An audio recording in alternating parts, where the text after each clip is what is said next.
Hey there and welcome. Just like the title of this video suggests, I've made an iceberg about lost media from all across Britain, Ireland, Scotland, and I think even a couple of entries from Wales.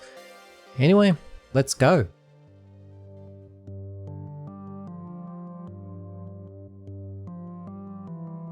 Doctor Who Lost Episodes. I think it's probably safe to say that Doctor Who is the most famous example of an iconic TV show with missing episodes. Going back in the history of the show now, and it first began airing in 1963 in black and white, with the episode An Unearthly Child, but at some point it switched to colour in January 1970. From about 1972 to 1978 though, the BBC began wiping many of their archives for a variety of reasons, such as, of course, cost cutting and the belief that people weren't interested in older programs being repeated. Thanks to these practices in the early days, many of the episodes of Doctor Who have today vanished. Over time though, some have shown up across the world in various forms and in some pretty unusual circumstances. The BBC itself has done what they can to restore these found episodes and make them available in later releases, but as of this writing, there's around 90 episodes that are still considered lost. Sun's melted the edges and made it look a bit bigger. Oddly though, audio for every single episode survives today thanks to bootleg fan recordings, and it's from these recordings that animated versions of the episodes have been produced. Of course, it's still possible that more of the original as broadcast versions of Doctor Who could show up one day, probably from countries where Doctor Who was sold overseas to, such as Australia.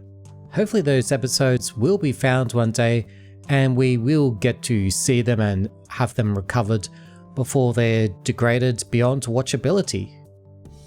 Hey there everybody, me from the editing room here, and in the middle of editing this iceberg, two other lost Doctor Who episodes were actually found. The Nightmare Begins and Devil's Planet, who were part of the Daleks Master Plan story. So that's really cool. Carnival of Light.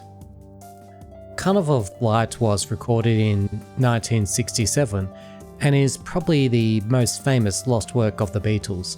It's said to be a 14-minute long, trippy, avant-garde piece, and it was spearheaded by Paul McCartney. This song has no lyrics at all, but does have dialogue and contains drums, organs, Native American war cries, coughing, and a lot of echo effects. And the song ends with Paul McCartney saying, "Can we hear it back now?" So it's quite different from their other material. According to Paul McCartney, the other Beatles weren't big fans of Carnival of Light and called the song rubbish. McCartney has wanted to release Carnival of Light multiple times, but it requires the permission of Ringo Starr as well as Yoko Ono and Olivia Harrison, the wives of John Lennon and George Harrison respectively. So we do know this one does exist, at least, but whether we'll actually see it is a completely different story. I'm not alone probably in saying that I'd love to have this one out in the world just to hear how bizarre it might have been. Dad's Army. One of the most famous British comedies ever, this one was set in World War II and ran from 1968 to 1977. It follows a misfit group of army volunteers that aren't able to serve in the normal armed forces. Dad's Army ran for 90 episodes and had quite the pop cultural impact, but sadly is another victim of tape wiping. Most of the series survives, but there are still 3 episodes from the second season missing. The Loneliest of the Long Distance Walker, A Stripe for Fraser, and Under Fire. The BBC have recreated these episodes and aired them in 2019, but the original versions are yet to turn up. I'm cautiously optimistic that they might be out there, but we'll have to wait and see. The Adventures of Noddy. This is a 1955 ITV puppet series based on, of course, Noddy, one of the most famous creations by author Enid Blyton. For such an icon though, Noddy's archive history is spotty at the best. In a surprise move at the time, there were 6 episodes of this original Adventures of Noddy series released on home media film reels, although today they lack audio. A full episode was found called Noddy Goes to the Moon, thanks to a dedicated team on the Lost Media Wiki. It's also possible that there were other home releases of the Adventures of Noddy made, but there's a real lack of information about them, which is kind of understandable for such an early TV show of the 1950s. Even so, it's still surprising that there's so little of Noddy's very first TV adaptation. Thomas the Tank Engine, The Sad Story of Henry. Thomas the Tank Engine is undoubtedly an icon of British entertainment and is probably best known for the adaptation in the 1980s featuring Ringo Starr as its narrator. And it wasn't that long ago that the original pilot for the 80s Thomas the Tank Engine was found officially and released, but it wasn't the first attempt to bring Thomas and Friends to the screen. In 1953, the BBC gained the rights to adapt 2 stories from the Railway series of children's books by Wilbert and Christopher Awdry. As part of this deal, the BBC had to adapt as closely as possible to the source material and include as many technical details as possible, even if they would be somewhat impractical to implement. The BBC made some models and backdrops to match the books, and the stage was set then for it to be a 10-minute live show. The BBC first decided to adapt The Sad Story of Henry, and this live broadcast did not go well at all. One of the trains actually derailed and had to be placed back on the tracks by hand on live television, and after seeing these issues, William Awdry voiced his disapproval of the script and all of these similar technical failures. The BBC heads at the time even called the production pathetic, so they weren't having any of it either. And since it wasn't recorded back then, it is in fact lost. All that exists today of this adaptation of The Sad Story of Henry are some camera scripts and a photo of one of the train models. Heil, Honey, I'm Home.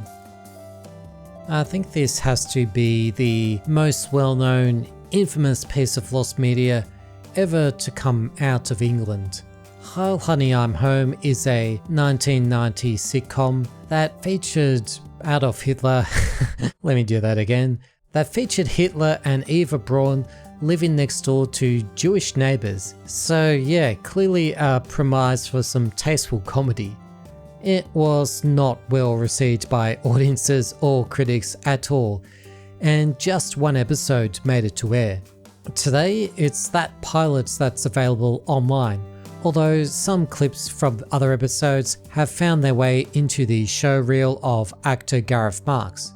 This is definitely a shockingly bad piece of media, and I'm not surprised that it got pulled, but I've got a absolutely morbid curiosity to see the rest of the episodes, just to see how terrible they all were.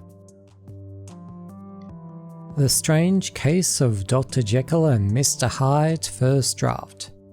This novella from 1886 is, of course, one of the most famous novellas of Scottish author Robert Louis Stevenson. Accounts of what happened to Stevenson's original draft of The Strange Case of Dr. Jekyll and Mr. Hyde do vary, but it's thought that he burnt the first version after some criticisms from his wife. Stevenson then wrote another draft in a matter of days and was much more pleased with it. It's almost impossible to know if the original version that he wrote still exists in any form, or even what differences it may have contained from the final story. It's likely lost for good, and we'll probably truly never really know what it contained. Harry Potter Rick Mayall scenes. In 2001, Harry Potter and the Philosopher's Stone, or the Sorcerer's Stone in the US, was released in cinemas, but the cut that we all saw was very different from the original vision. The film's director Chris Columbus has confirmed in interviews that the original cut of Philosopher's Stone was 3 hours long and featured the late Rick Mayall playing Peeves. Columbus was unfortunately asked to cut the film down though, and as a result Rick's scenes were among those cut. There is footage still in the Warner Brothers vault of Rick Mayall's Harry Potter scenes, but there's no real sign that they're going to be released. Spice World's deleted scenes. Spice World came out in 1995, and like many other movies that have ever existed, there were a lot of deleted scenes. What's interesting about Spice World's deleted scenes though is a fair few of them were deleted due to events that were completely outside of the production's control. The pop star Gary Glitter filmed a cameo for the movie, which was cut after he was arrested for having particularly uncomfortable photographs of children on his computer hard drive, shall we say. The final film does feature some shots of him, and there is also a bootleg version of the scene floating around, but it's also in pretty bad quality, and I'm not too upset over that considering what Gary Glitter did. Spice World also had some jokes though that mentioned both Princess Diana and Gianni Versace. Sadly though, both of them died before the film's release and their scenes were cut from the film. I don't know if we'll see them again at all unless somebody from production leaks them, and it might even be possible that they completely destroyed all that footage out of respect for Princess Di and Gianni Versace. Who knows? Wallace and Gromit alive on stage in a grand night out. Wallace and Gromit are mostly known for their films and TV shows, but they also actually had a live stage show from 1997 to 1998. It takes some elements from The Wrong Trousers and A Close Shave and toured all across England in this time.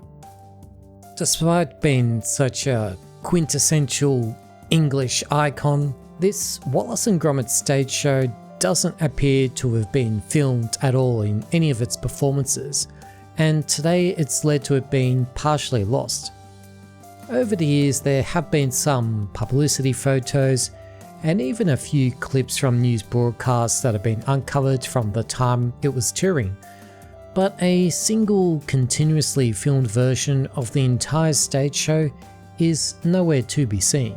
Given how popular Wallace and Gromit were back then and continue to be today, I'm surprised that Alive on Stage in a Grand Night Out hasn't actually shown up anywhere, or that they didn't make a point of taping at least one of the performances officially. Beowulf missing scene. Beowulf is of course a English epic poem that was written sometime roughly between the year 975 and 1025. The oldest surviving epic poem and one of the earliest pieces of European literature is, without exaggeration, extremely significant. It tells the story of the hero called Beowulf who helps a king to defeat the monster Grendel. Beowulf ends up defeating Grendel as well as Grendel's mother, but later dies from his wounds after battling a dragon. Like a lot of other pieces of lost media, the reason why we don't have the full version of Beowulf today is because of a fire. In 1731, a fire occurred at Ashburnham House in England, where the original Beowulf manuscript was being stored, and this fire destroyed some of the sections of the story, including part of the final dragon fight. It's even possible that there could be more of the story lost anyway, as it's thought that the Beowulf we know today may have been originally passed down through oral tradition, so we may never know the true full story.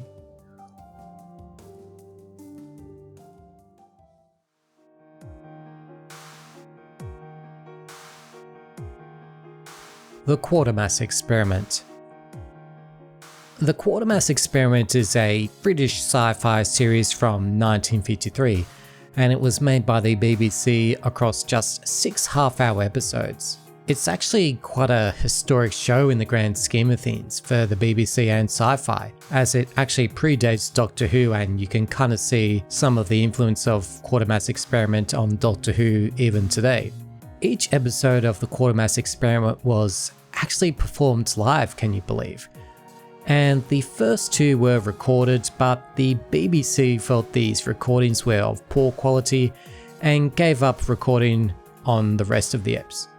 Given the live nature of these broadcasts, it's basically impossible for the final 4 episodes of the original Quartermass Experiment to be recovered. There is still a possibility that some home recordings could exist, as people could have quite literally filmed their TVs for the remaining episodes. The Shaun the Sheep pilot. This was of course a spin-off of the popular Wallace and Gromit short A Close Shave that featured Shaun the Sheep. Naturally, before a full series could be made, Aardman Animation created a pilot to pitch it to networks in the hopes that it would get picked up by one of them. Today there is no footage of this pilot and there's not really much known about it, although some things have emerged over the years. Thanks to artist Sylvia Bull, who in fact worked on the Shaun the Sheep pilot, a lot of sketches and concept art have been released. There's also an image that was originally attributed to the pilot that shows the usual stop motion setup, but as of this recording, the source of this image is unknown. The Raggy Dolls. The Raggy Dolls was a British cartoon series that ran from 1986 to 1994. It focuses on the lives of a bunch of toy dolls that are thrown into the rejection bin for various reasons. Among them, you've got a doll with a paint splatter, one that had their head put on backwards, and another who fell off the back of a truck going to France. It aired all over the world, including Australia on the ABC, across 9 seasons and over 100 episodes. Unfortunately today though, much of the series is lost. Some episodes have been released on DVD and home recordings uploaded online, but a lot of episodes from seasons 5, 6 and 8 are still missing. I think it's a real shame because it teaches some great lessons to kids about being kind to others with differences and pushing through in your life despite them. The Avengers TV series. The original Avengers was a British TV series which started playing it straight as a crime drama before it eventually became a bit of a send-up of spy movies. It's quite fitting though actually, because at various points it starred future Bond alumni Honor Blackman and Diana Rigg, who would go on to play Pussy Galore and of course Tracy, Bond's wife. 161 episodes of The Avengers were made across 6 seasons from 1961 to 1969, but most of that very first season is lost. We just have 3 episodes in full that are known to exist, along with the first 15 minutes of episode 1. Terry Pratchett Unfinished Works. Terry Pratchett was of course a beloved English author who's probably best known for the comedy fantasy Discworld series. Sadly though, Terry passed away in 2015 due to complications from Alzheimer's disease. Leading up to his death though, he was still working on a variety of novels that ended up ultimately being unfinished, and he had these novels saved onto a hard drive. But at Terry's own request, this particular hard drive of unfinished works was destroyed by a steamroller in 2017. Pieces of this infamous hard drive actually ended up as part of a museum tour that celebrated Terry's life and work, but the works that were on it, the unfinished manuscripts as it were, are permanently lost. But at least the destruction and the reason why these are lost media in the first place was as a result of Terry's own wishes. You Only Live Twice, Jan Werich footage. You Only Live Twice is the 5th film in the James Bond series and the first to reveal the face-off series recurring villain Blofeld. It's a role that Donald Pleasance made his own, but he wasn't the first choice to take on the supervillain. Actor Jan Werich was first cast, but he was fired just 5 days after, as the director felt that he just couldn't be menacing enough to be Blofeld. Some photos of Jan Werich as Blofeld are out there, but no footage is currently available. Goldfinger deleted scenes.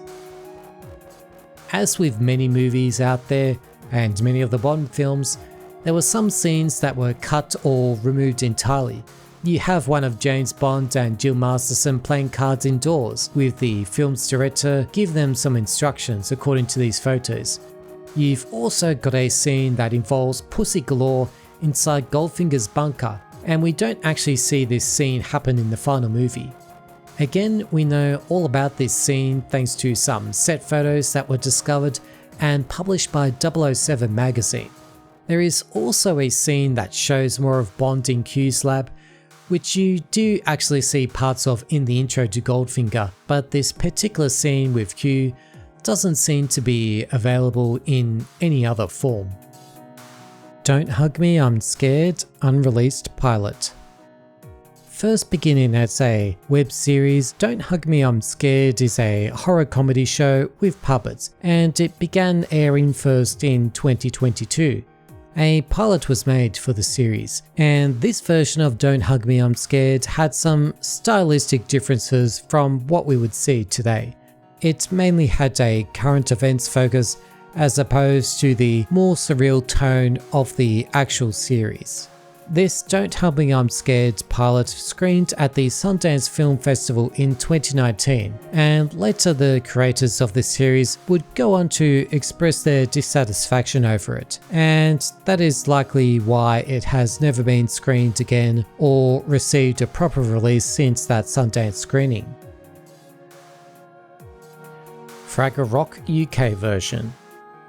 Fraggle Rock was the creation of Jim Henson, who's probably best known for The Muppets, and it aired between 1984 and 1990. The show was mostly made in the US, but it was also a co-production with the UK, and the UK version of Fraggle Rock had its own unique versions of the Doc and Sprocket and Travelling Matt segments.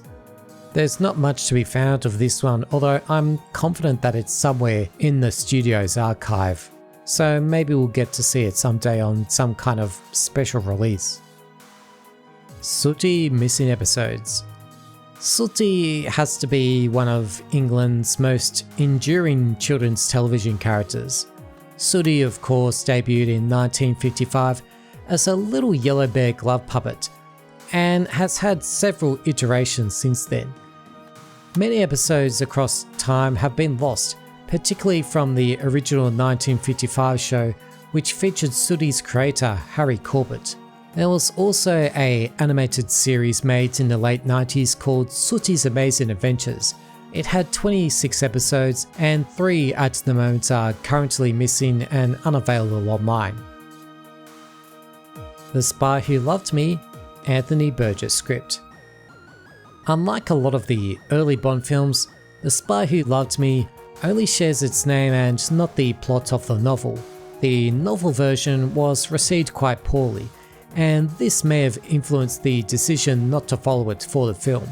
The story goes that Anthony Burgess was a good friend of Ian Fleming, the James Bond creator, and at one point he was approached by Bond producer Albert Broccoli and the film director Guy Hamilton to write a script for The Spy Who Loved Me, and Burgess accepted. What he wrote though was a little eccentric, to say the least. Burgess's script features a new villainous group called Chaos, who amongst other things decides to blackmail the Pope, coerce world leaders into performing lewd acts, and the group also tries to kill Queen Elizabeth II. And apparently the Sydney Opera House is also featured in the film.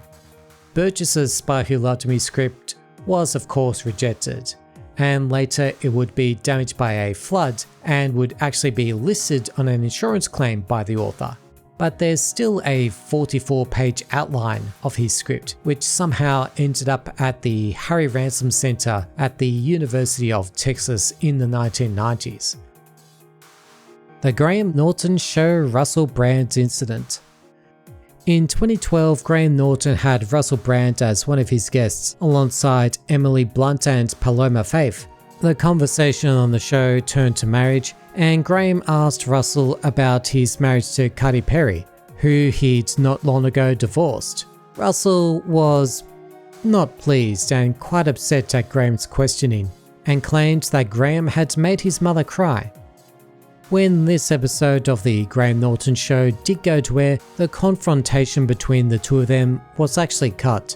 Despite the coverage the incident between Graham and Russell received, there's almost zero chance it will ever go to air. The Further Adventures of Superted UK dub.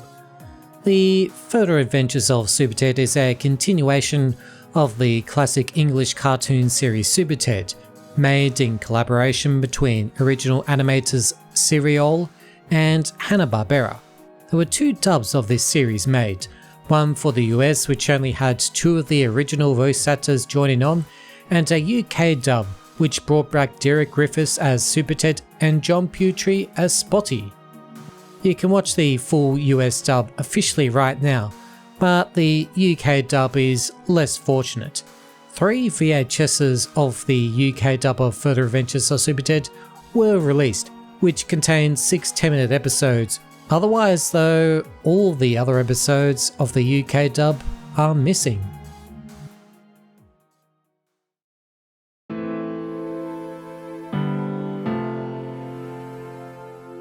Madhouse on Castle Street.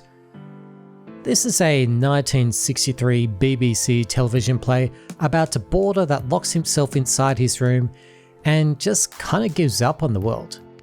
It stars English actor David Warner, who's probably best known as being the other bad guy in Titanic that's not Billy Zane, and it also features a very young Bob Dylan, who actually performs songs throughout the play. Originally, Bob Dylan wasn't meant to do just singing and was supposed to be the sole lead of this play, but when it became clear to the producers that he couldn't or wouldn't act, the main character was then split into his role and David Warner's role. This one was actually a pre-recorded broadcast, but the master tapes for Madhouse weren't saved as they were junked once again by the BBC a few years later. The BBC themselves began trying to find taped copies of Madhouse on Castle Street in the early 2000s, although to this day none have been recovered. There have been some audio recordings that have been recovered of some of the songs, and there are also some production photos that have been discovered. Nobody Ordered Love. This one's kind of a meta entry because Nobody Ordered Love is a 1972 British drama film about making a film. Directed by Robert Hartford Davis, it's about the various issues surrounding the making of The Somme, a film that was about World War I and the battles that took place at the Somme. It was supposedly seen by the director as a commentary on the British filmmaking scene of the day, but it wasn't received very well in the very limited screenings it did actually get. According to later interviews with the likes of Ingrid Pitt, Robert Hartford Davis actually fell out with the film distributor, and he kept the master copy to himself. This copy was then consigned to the garbage dump after Davis's death. Text 1 of 7 Pillars of Wisdom. The 7 Pillars of Wisdom is an autobiography written by T. Lawrence, the British colonel that was involved in the Arab revolt during World War I. The 7 pillars of the title actually refer to a rock formation in Jordan, which Lawrence spent much of his time in and around. Lawrence kept a lot of notes from his experiences and used these notes to form the first draft of his autobiography in 1919, which became known as Text 1 of 7 Pillars of Wisdom. By December of that year though, he had most of his work done, But after losing the briefcase with his 250,000 word manuscript at Reading Railway Station, he had to write the whole thing again from memory. Lawrence destroyed most of his notes from the war, which made that rewrite that bit more difficult. You can, of course, read Lawrence's final version of 7 Pillars of Wisdom today, but that original version that he wrote straight from his notes from the war is completely lost. The Mountain Eagle. This is probably one of the most significant pieces of lost media I'll be talking about in this iceberg. It's a silent movie from 1926 and was actually Alfred Hitchcock's second ever film, and it also happens to be at the top of the British Film Institute's Most Wanted film list. The Mountain Eagle is about 3 men, a widowed man, his crippled son, and a man that his son hates with a passion, and they're competing for the love of a school teacher. Unlike a lot of Hitchcock's later movies, The Mountain Eagle didn't really get a lot of praise, and today seems to be completely lost.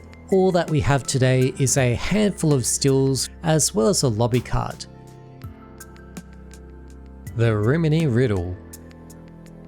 The Rimini Riddle is probably one of the highlights of the iceberg for me because it's got that nice meeting of the weirdness and obscurest matrix that I just love. The Rimini Riddle was of course a Irish puppet show that aired on RTE between 1992 and 1995 for a total of 95 episodes across 3 seasons.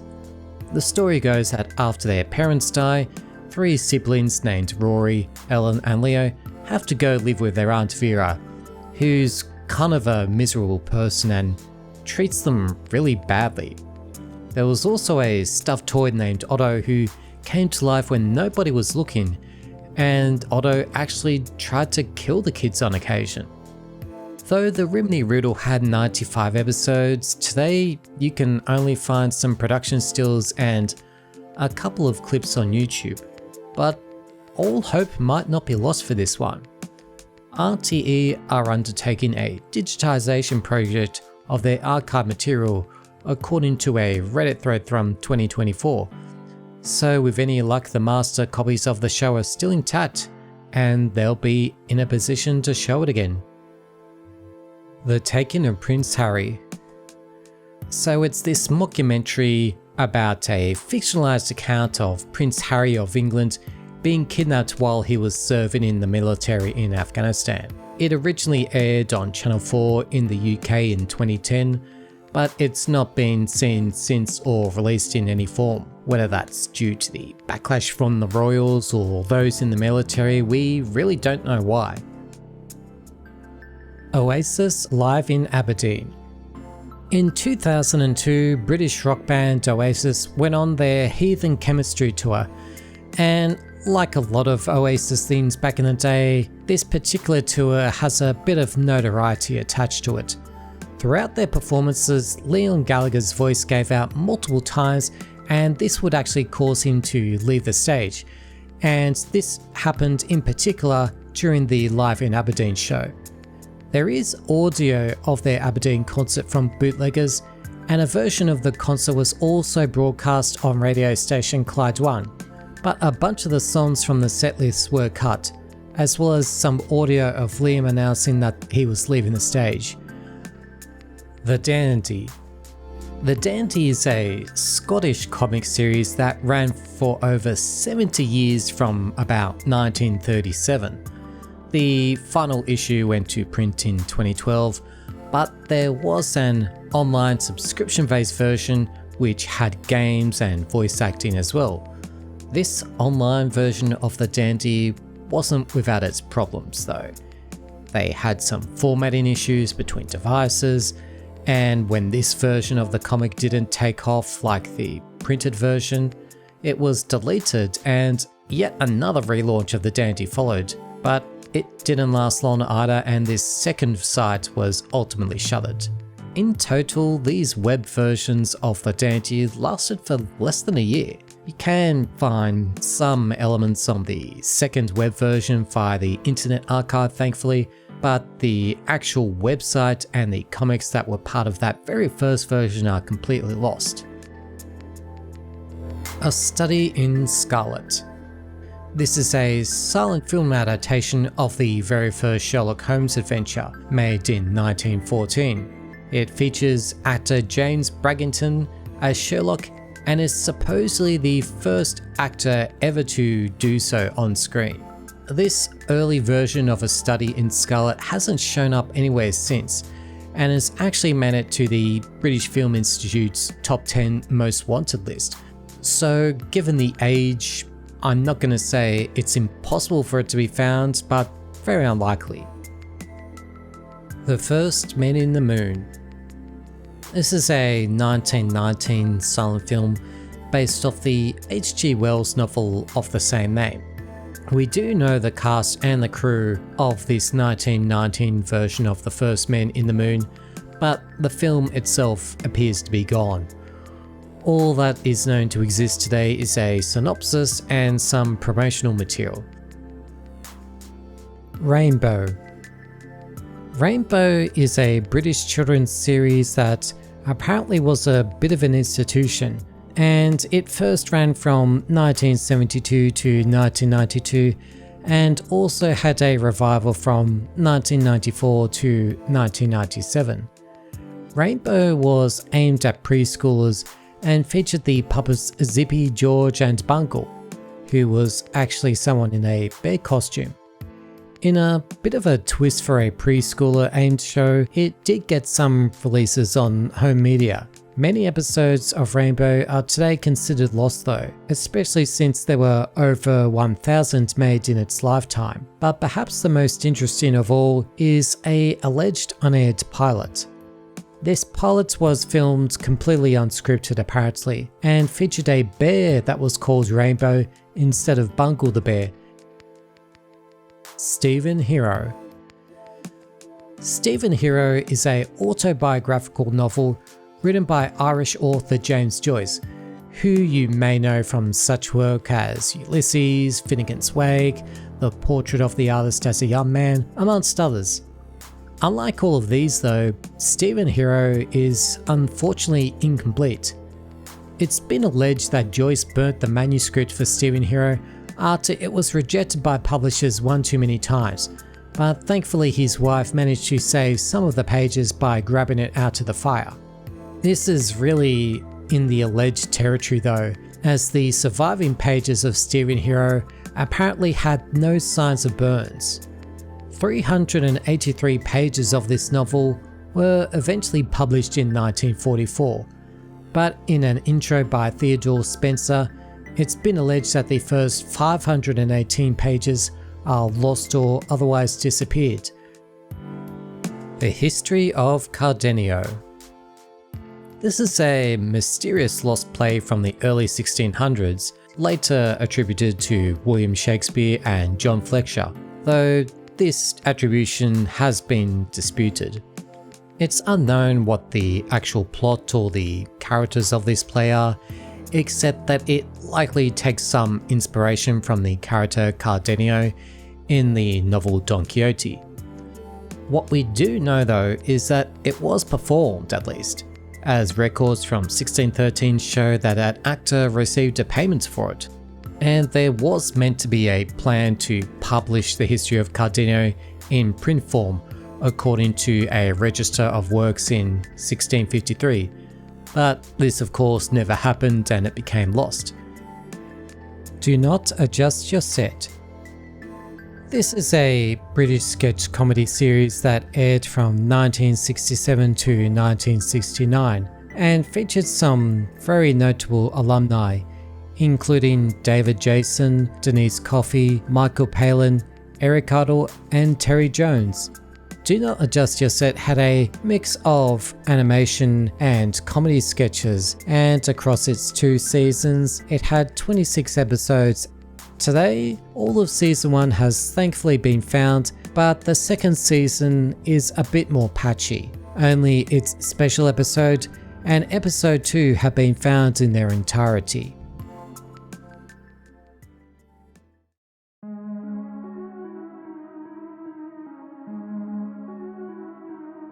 A for Andromeda. A for Andromeda is a 1961 British sci-fi series, and it actually happens to be one of the earliest roles for actress Julie Christie. It features a group of scientists who built this supercomputer after receiving instructions to do so via radio signals from outer space. The computer that the scientist creates then tells them how to create actual organisms, but some of the scientists feel that whatever life is created by this computer and the instructions given by the computer aren't going to be good for humanity.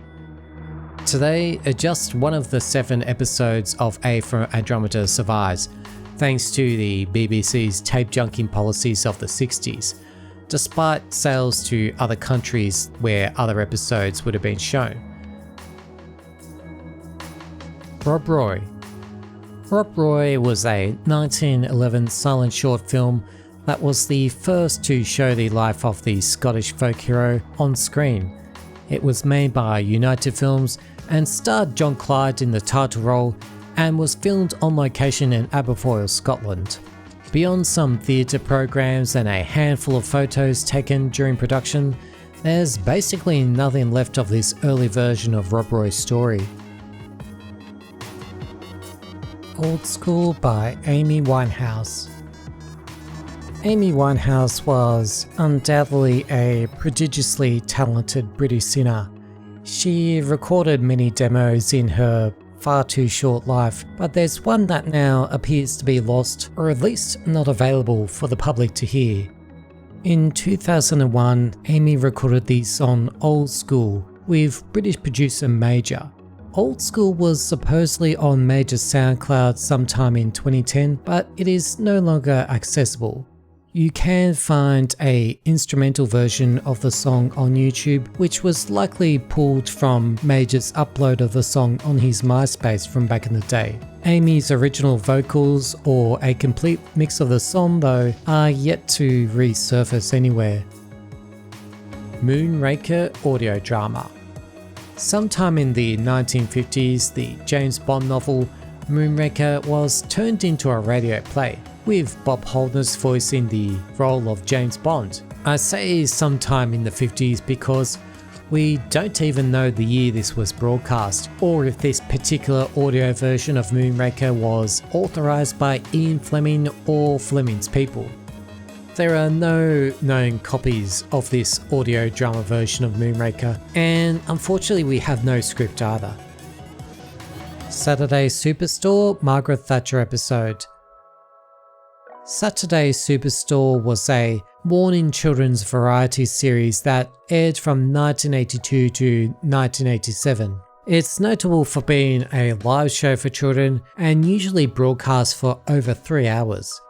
Saturday Superstore would often have celebrity guests on, including an episode in 1987 that featured then Prime Minister Margaret Thatcher in the lead up to that year's election. Thatcher was asked questions by the kids in the audience, so it's quite a significant episode in the run of the whole series. Some clips from this particular Saturday Superstore episode have made the rounds thanks to recorded news bulletins and documentaries, but the full Margaret Thatcher episode of Saturday Superstore has never been seen since it was aired, and it's unlikely to ever get another run. Yum Chums. Yum Chums is the name given to a series of McDonald's commercials that went to air between 2004 and 2005. It featured Ronald McDonald in a live action sequence rubbing his stomach and telling the audience that he has some Yum Chums inside, who are a bunch of weird little creatures. Among them you've got a purple blob, a mermaid kind of thing, and a Bigfoot, amongst others. The ad would then throw to an animated segment called 4 Songs, and they were sort of like PSAs and talked about eating too many sweets, eating your fruit and vegetables and how important it is, as well as the benefits of drinking water and exercise. 3 of these segments have been found, but the drinking water ad is yet to be recovered. Whizbit. A BBC children's show which aired from 1986 to 1988 Whizbit featured the alien magician of the title, as well as their rabbit friend Wooly, theatre owner Paul, and an evil wizard named Professor Doom. This one has a mix of actors in full suits and others in weird, eccentric kind of costumes. Out of everything that I've covered here, it has to be one of the weirdest and most convoluted home media releases of anything, so bear with me on this one. 2 episodes from the first season were released on VHS, and another 8 were released on iOS apps, and another season 2 episode called Punchinello was put up on eBay by Paul Daniels, who actually voiced Whizbit, and he supposedly had the rights to the series and planned to release more, but it doesn't seem to have panned out as of yet. Today, out of 27 episodes of Whizbit, 14 are considered to be completely lost.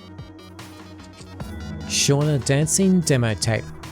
Shaun Dancing was a 1980s synth pop band that featured Bill McRae and a pre-fame Ricky Gervais.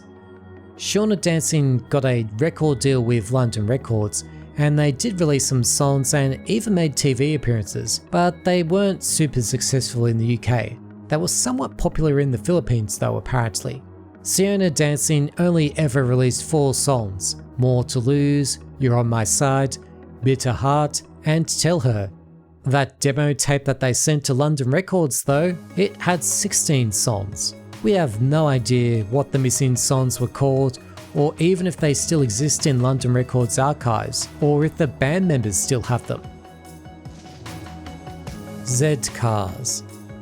Z-Cars is a British cop show that ran from 1962 to 1978. It follows police officers on patrol in their cars and starred actors like Stratford Johns, James Ellis, and Brian Blessed. Gordon's alive! Anyway, Z-Cars was another victim of BBC's tape wiping practices back in the day, and most of the series' 801 episodes are gone or otherwise not accounted for, including, interestingly enough, Season 4 Episode 40's End of Judgment. This one's significant because it happens to be the very first directorial work of Ridley Scott, so some real history here seems to have disappeared. Fallout. Fallout is an Irish docudrama about a nuclear disaster in Britain, whose fallout affects the people of Ireland. There were 2 parts of Fallout which were aired in 2006, and it was criticised by the Irish government for characterising the Irish people as barbaric, and it also apparently ignored the government's actual emergency plans for any nuclear accidents. Additionally, it was also dismissed by the Radiological Protection Institute of Ireland for exaggerating the effects of a nuclear accident like the one we see in the series. There are a couple of clips of Fallout floating around, but that's it. Given the criticism around it by the people of Ireland, I'm not sure if anybody's in a rush to officially release this one ever again. Our House. Our House is another lost British sitcom. This time around it was shown on ITV in the early 60s. Our House features a group of strangers that band together to buy a house, since they all can't do it individually. Even the couples among them can't afford to do it. So pretty relatable for a lot of people today, to be honest.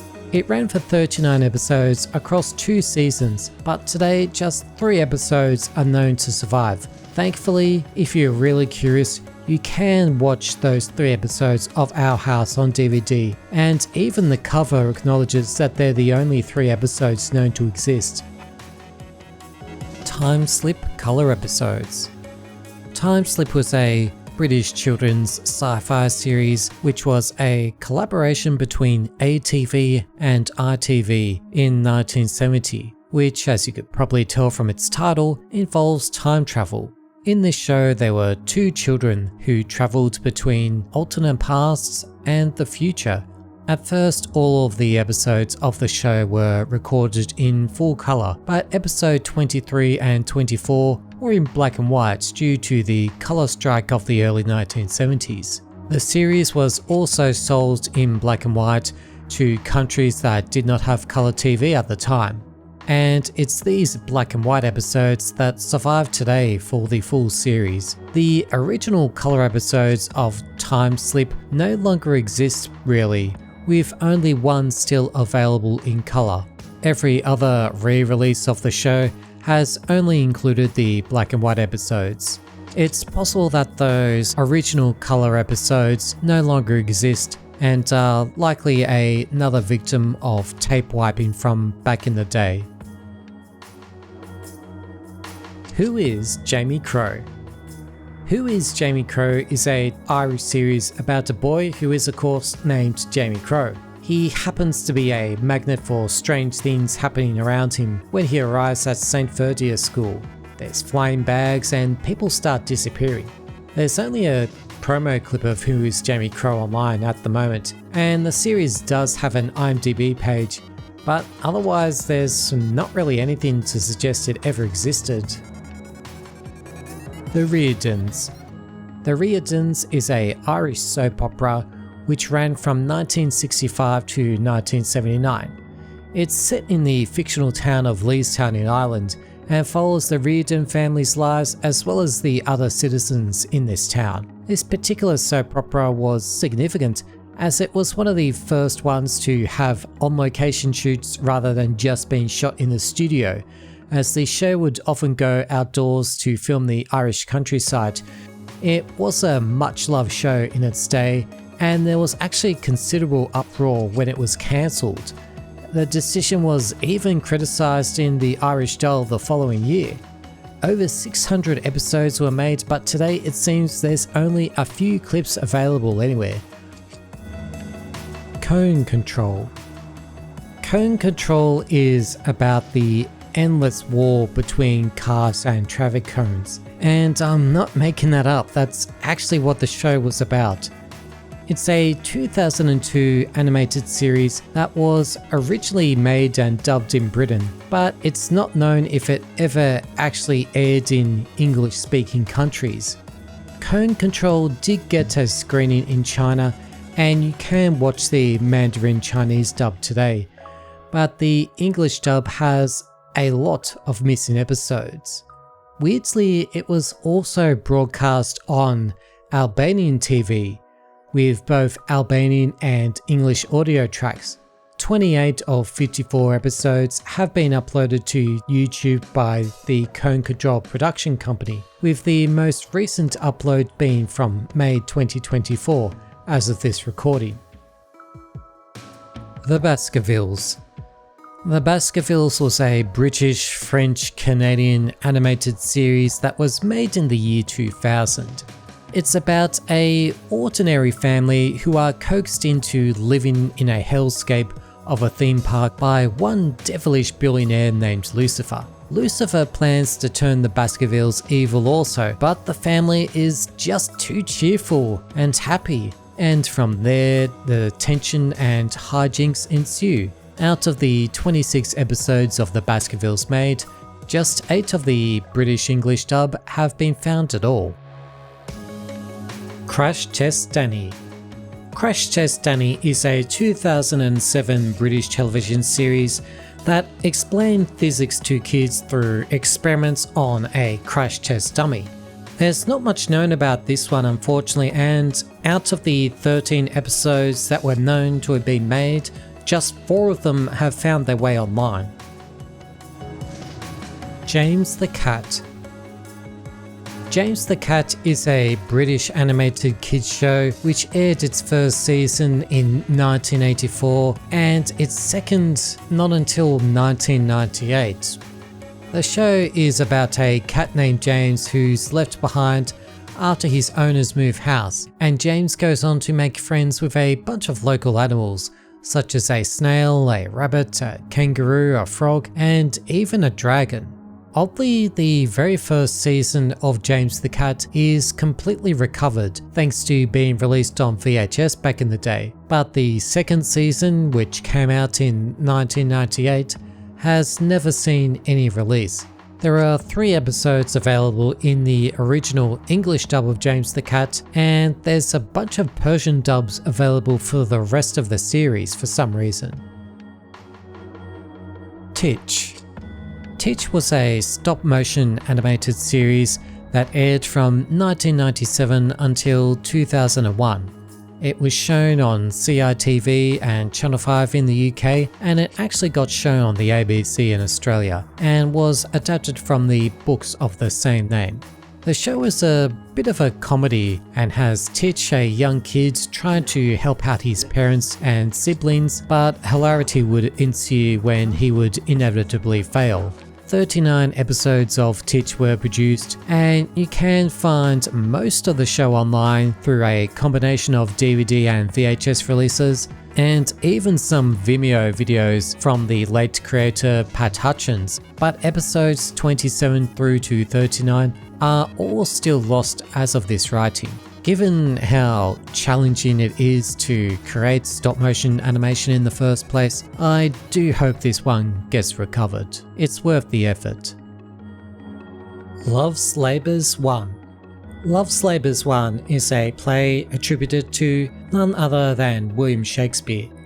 It's only known though through a single reference in Palladius Tamina by Francis Mears. It's thought that it could be a sequel to Shakespeare's Love's Labours Lost, or an alternate title for one of his other already known plays. The 1955 Scottish Cup Final. This was the first final of the Scottish Cup to be broadcast, and it's lost. The two teams in the final game of the Scottish Cup were Celtic and Clyde, and they ended up having a draw at 1-1. Due to this draw, a replay match actually took place, which Clyde ended up winning 1-0.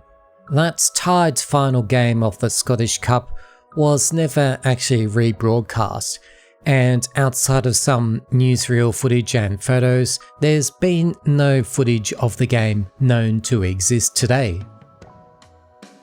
A Brilliant Career. Irish writer James Joyce is, of course, mostly known for his novels and short stories, but he did try and write a play at least once during his life. In 1900, James Joyce fell in love with the works of Henrik Ibsen and decided to write a play inspired by Ibsen's works, and he called it A Brilliant Career. Ultimately, Joyce decides to destroy the copy of the play, so it's forever lost. The Fugitives. This 2005 sci-fi series features a boy named Jay, who discovers he's actually a clone designed by Embrogen, a company who wants to create the perfect human race. In shock over his own existence, Jay goes on the run with his friend Mel, hoping to expose Embrogen's scheme to all the world. There's not much information on this show online, and even a search on the Lost Media wiki page and a couple of other wiki pages have a little smattering of information, but that's all really. Besides a show reel from the director and a promo for the series, there's practically nothing out there for The Fugitives. Only 7 episodes were produced and it had a limited run in the UK, so it might be a tough ask to find any recordings of this one.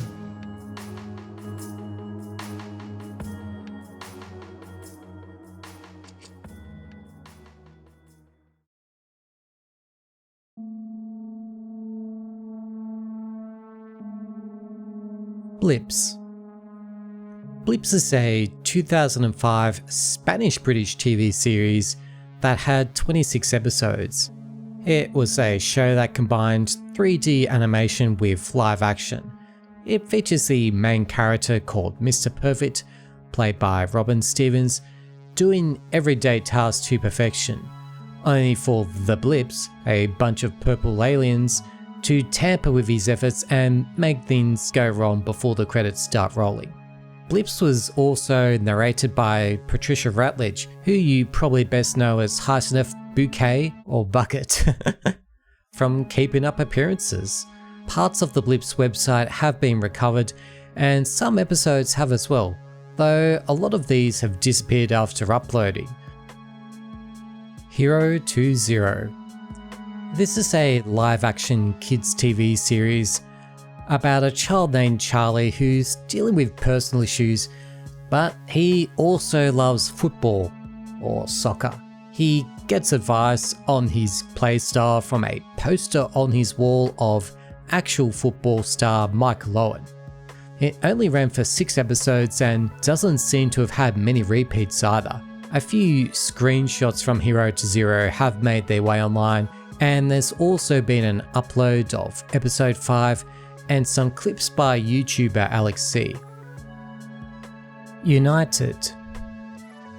A British show focused on soccer, United was a soap opera that ran from 1965 all the way to 1967. It followed Bredwich United, a made-up football team, and it screened twice a week across 2 years for a total of 147 episodes. It actually combined footage of the actors in the series with football matches from real life, which resulted in some serious continuity errors, as you can imagine. Today, no episodes are actually known to survive. Telecrime. It's a BBC series which ran from 1938 to 1939 and again had a run in 1946. It's an episodic crime series which aired live on the BBC, and unfortunately episodes were never taped. There is an alleged publicity photo from Telecrime out there, and we do know some of the episode titles, but otherwise there's practically nothing in existence for this one. The Man with the Flower in His Mouth. Based on the 1922 play of the same name, this was a TV show that screened for the very first and very last time on July 14th, 1930, and is quite literally the oldest British TV drama ever made. It's set in a bar and features a conversation between a man dying of cancer and a businessman. Like other shows of the era, it was broadcast live, and those live sessions were never taped by anyone at the network. There was a recreation of The Man with the Flower in His Mouth in the 1960s, which thankfully has been preserved. Rocky Hollow. Using some stop motion, it shows the lives of the residents of the village of the title, Rocky Hollow. It was voiced in the Welsh language and also received an English language dub that featured Peter Sallis, who actually went on later to voice Wallace from Wallace and Gromit for a spell. Rocky Hollow had 26 5-minute episodes in total, and some of these episodes had VHS releases, but today has a bit of a mixed status. Except for 3 episodes from the Volume 1 VHS release, all the episodes of the English dub have found their way to YouTube, but only 5 of the original Welsh version has surfaced. I think it's really sad that there's so little of this one, because as someone that's not really familiar with Wales, it would be good to see some more of this show preserved. Thespis. Thespis was a 1871 2-act opera produced by Gilbert and Sullivan. It was actually their first collaboration before they went on to do Pirates of Penzance, The Mikado, and a lot of other famous stage musicals. Thespis stars Thespis, an ancient Greek actor whose name was the basis of the word thespian. While the script for Thespis does still exist thankfully, most of the musical score is likely gone for good, as it largely went unpublished during its day.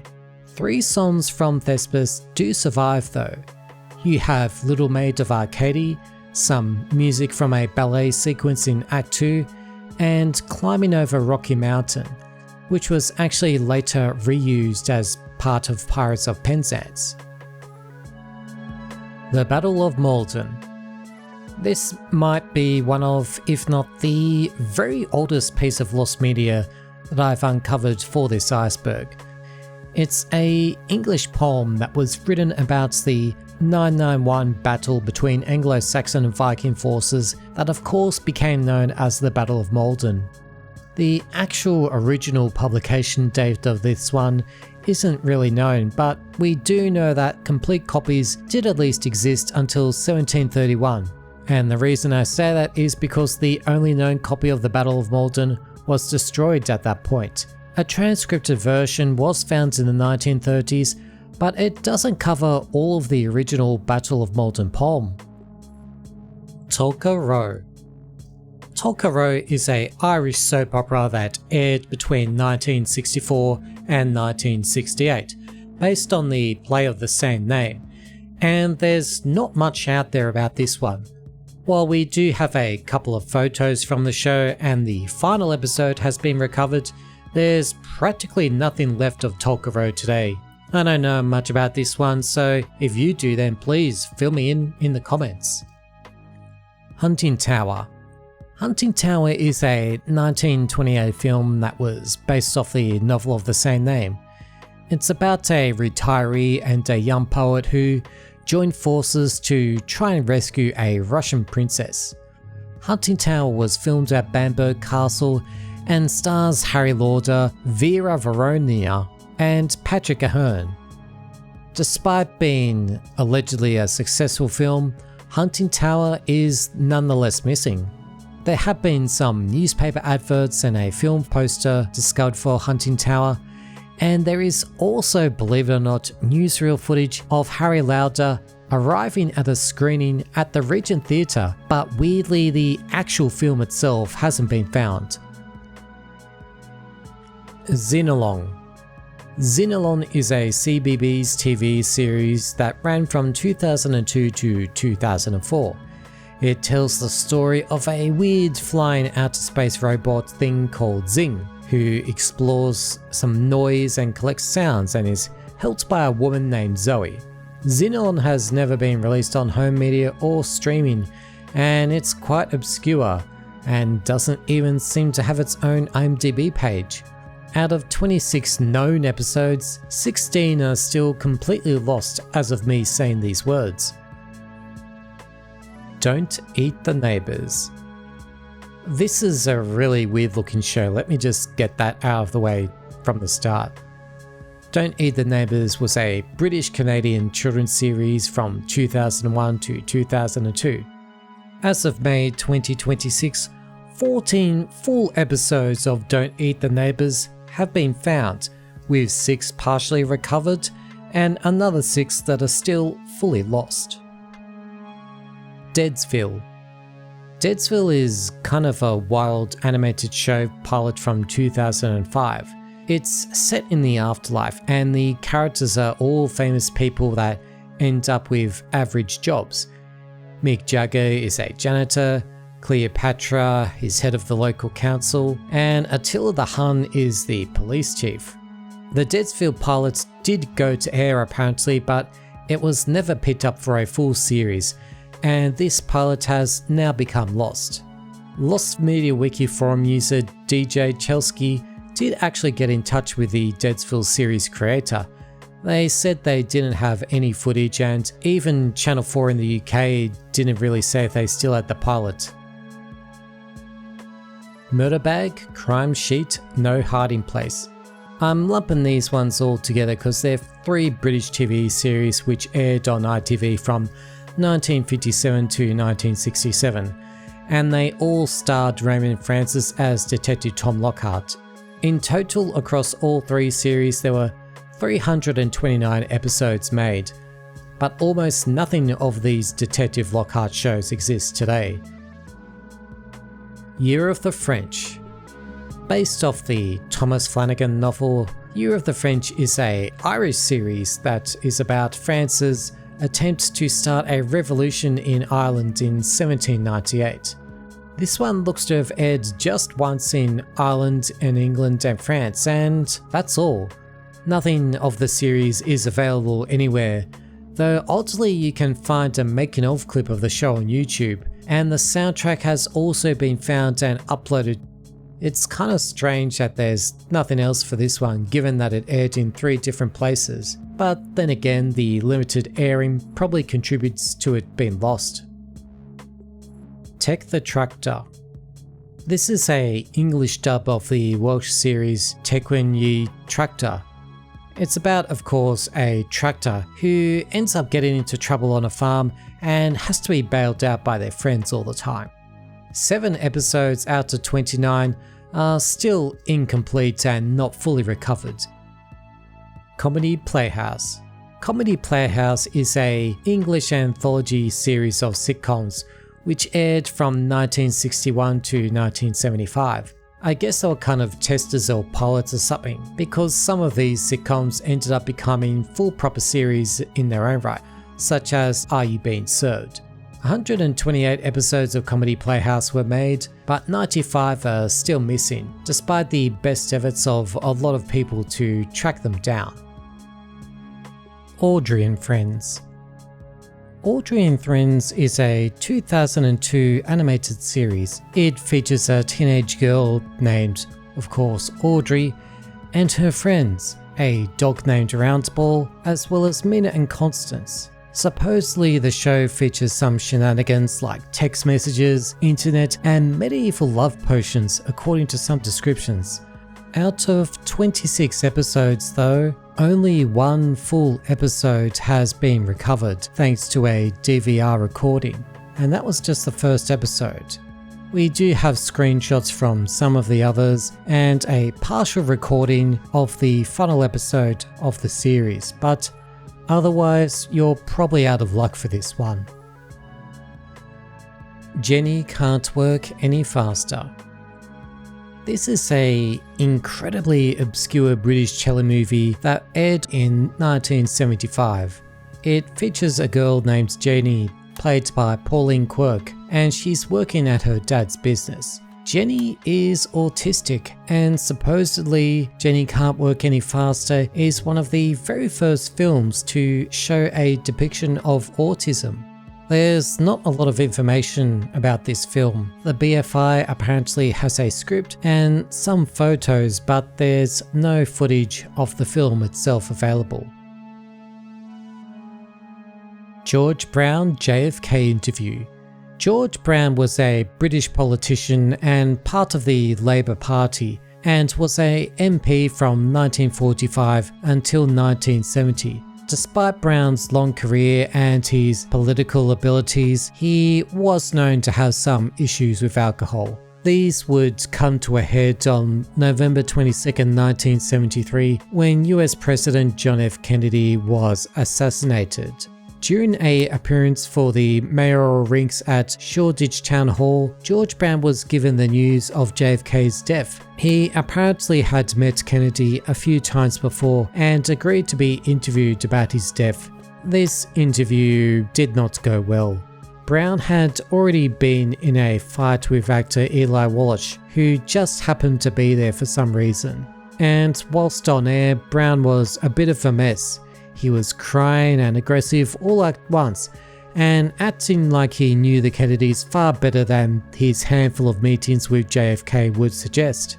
Brown's interview went to air live on the Red Diffusion program, and it hasn't been seen since. It's unlikely to have been recorded by anybody, so it could very well be lost to time. No Sweat. No Sweat is a British comedy series that was aimed at kids and aired in 1997. The series is about a real-life boy band that's called North and South and has members including James Hurst, Lee Otter, Tom Lowe and Sam Chapman, and they're trying to make an impact in the competitive world of music. After No Sweat's second season in 1998, the show was more or less wrapped up. In total, 18 episodes of this one were made, but today though, you can only find 3 online. Omnibus The British Hero. Omnibus The British Hero was a 1-hour documentary from 1973 that featured actor Christopher Cazenove portraying famous British literary heroes such as Bulldog Drummond, Richard Hannay, and the legendary spy himself, James Bond. Supposedly the Bond segment of this one showed Cazenove and others acting out scenes from Goldfinger and Diamonds Are Forever. Today though, there is no footage available anywhere of Omnibus the British Hero, and there's very few publicity photos even, so I really don't know about the status of this one. Same Difference. Same Difference was a British and Irish puppets show that aired in 1999. It features two aliens from the planet Ker named Kerfuffle and Kerfuffle, who report on the goings-on in Northern Ireland, and it was of course aimed at school children. Only one of Same Difference's 5 episodes has made its way online. There's very little known about this one, and we're not even sure if 5 episodes were all that were made. So if anybody knows some more, then please let me know and correct me in the comments. Late Night Horror. A 6-episode horror anthology series which aired on British TV in 1968. Each episode of Late Night Horror only aired once, and after which it was cancelled because of alleged viewer complaints. It was apparently too horrific for the viewers of the time to comprehend. The whole series of Late Night Horror was lost for a very long time, until 2016 when episode 3 was recovered, and this itself was from a tele-recording. This tele-recording of Late Night Horror episode 3 has since been digitized and is available to watch on DVD, but there is no sign of the other episodes. Hey there everybody, me from the editing room yet again, and it turns out that the very first episode of Late Night Horror has now been recovered as of late May 2026, so some really great news there for Lost Media. You and the World. There's not really a lot known about You and the World, or at least what I could find anyway. According to a TV listing from April 24th, 1967 in the Birmingham Post, the show ran for 1 hour when it was on air. There is also an entry on the Broadcast for Schools website, which seems to be about the very same show, but even this information is quite sparse. There is a IMDb page for You and the Worlds that lists the cast and crew, but there's not a lot of people that stick out among them. If anybody else has some information about this one, then please let me know in those comments. Best Friends. It's a British animated series from 1984 that I can find almost no information about, and a lot of the information out there is from a Lost Media Wiki forum thread that was started in early 2024. Best Friends was made by Sheila Graber, who also worked on an animated version of Paddington, so there is some prestige there. A couple of episodes from the show have been uploaded to the British Film Archive, but given the lack of information on the show, it's impossible to tell if more episodes were made. There was also a eBay listing for a VHS tape of episodes from the series, but it's since been sold.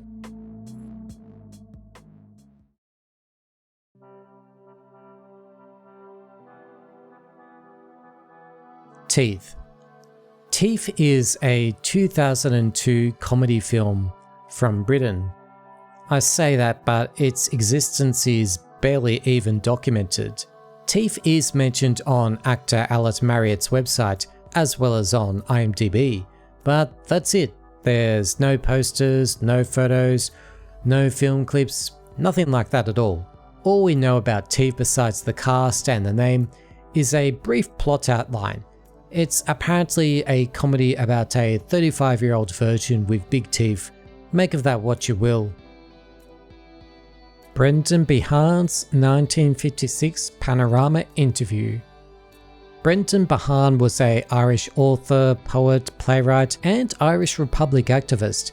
During the 1956 production of Brendan's play The Queer Fellow, he appeared on the BBC programme Panorama and was interviewed by Malcolm Muggeridge. What a British name.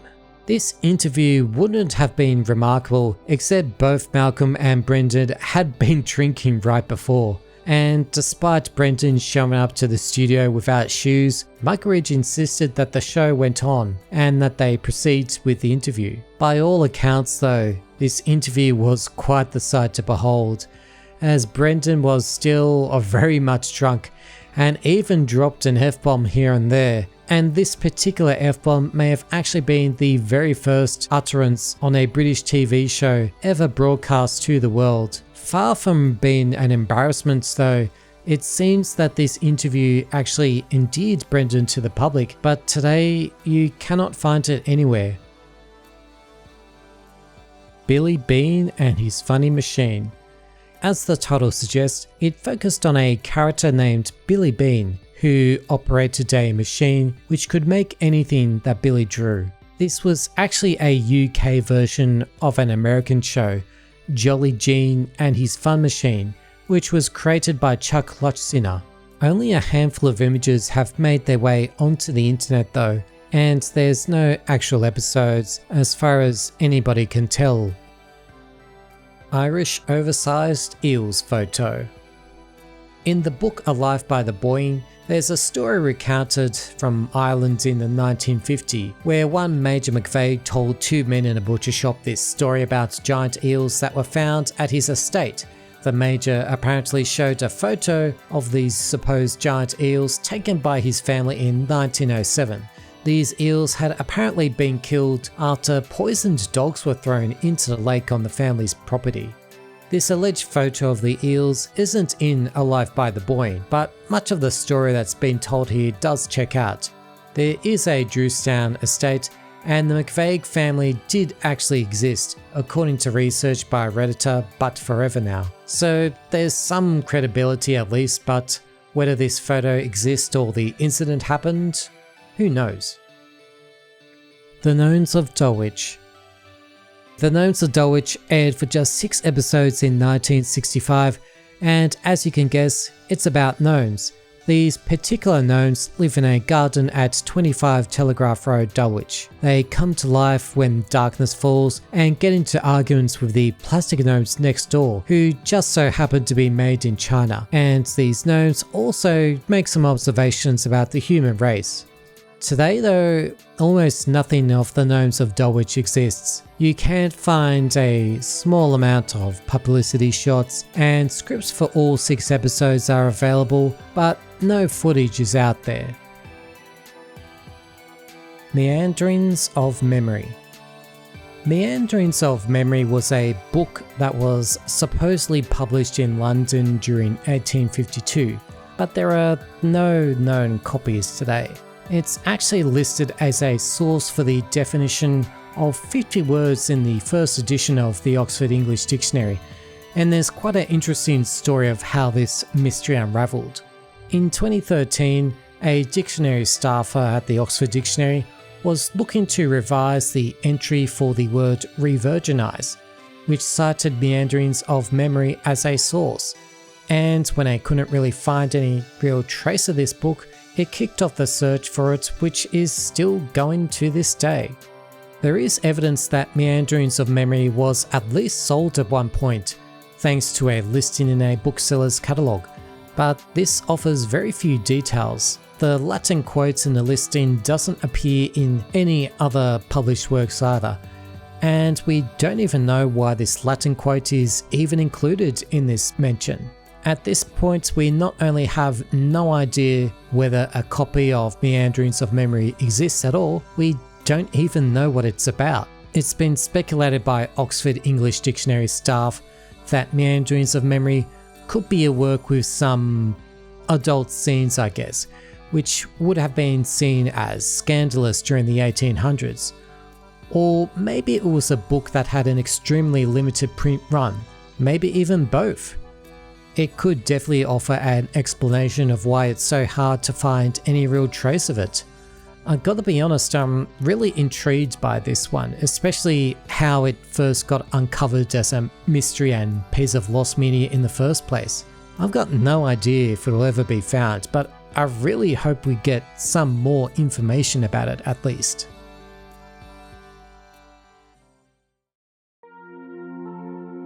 And that is it for this iceberg of British, Irish, Scottish and Welsh lost media. Thank you so much for watching.